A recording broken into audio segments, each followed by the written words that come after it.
There's no question mold can potentially make your family sick, but what can you do about it to stay safe? Fox 46 investigator David Centendry shows us how his investigation is getting a state lawmaker to step in and get results for families battling mold problems. It's difficult to see from the outside looking in, but there's something troubling Carolyn Harris and her family. No, it's not the fact that 3 of their 6 children and both parents are deaf. It's mold growing inside of their South Charlotte apartment. It started with wheezing. Doctors are warning the landlord that mold might be making the family sick. He doesn't want the children's health to get worse. The reserve at Providence moved them to a different unit after their apartment tested positive for dangerous levels of mold. This is in the closet of the baby's bedroom? Yes. But their new apartment is also testing positive for mold.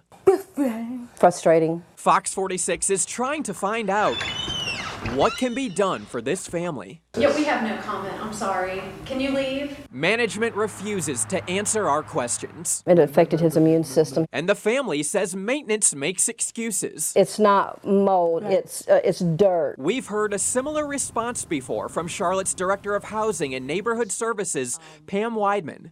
That's often what we find is dirt instead of mold. But Fox 46 continues to get different results. We hired our own inspector who found very heavy levels of mold at West Charlotte's Lake Arbor apartments. All this black's usually more of a concern to me. We've confirmed similar cases at North Charlotte's North Cross townhomes.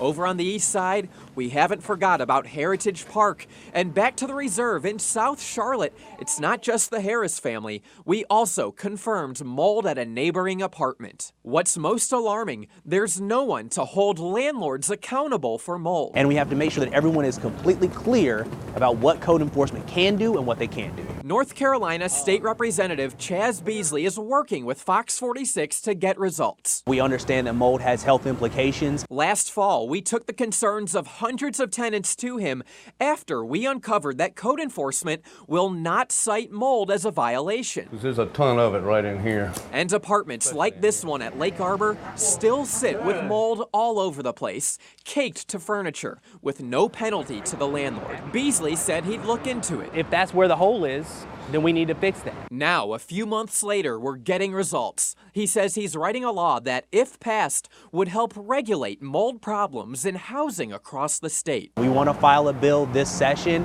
and we want to get it passed this session because the people at Lake Arbor cannot wait another year or another 2 years to get results. That's crazy. Of course, we all know it's more than West Charlotte's Lake Arbor that's dealing with mold issues. There's no explanation for it. It's North Charlotte's Jessica Smith and her son Lyndon. It's the East Side's Cesar Salgado. She's really so scared. And South Side, it's Harris and her fiancé Daniel taking care of their 6 children, Jaheim, Josiah, Jordan, Jacoby, Jalen, and Jaden. He said he's proud. He's proud to be deaf. A majority in this family might be hearing impaired. He said that's the way God made him, so he's fine. But when it comes to understanding living with mold can be toxic, it's crystal clear.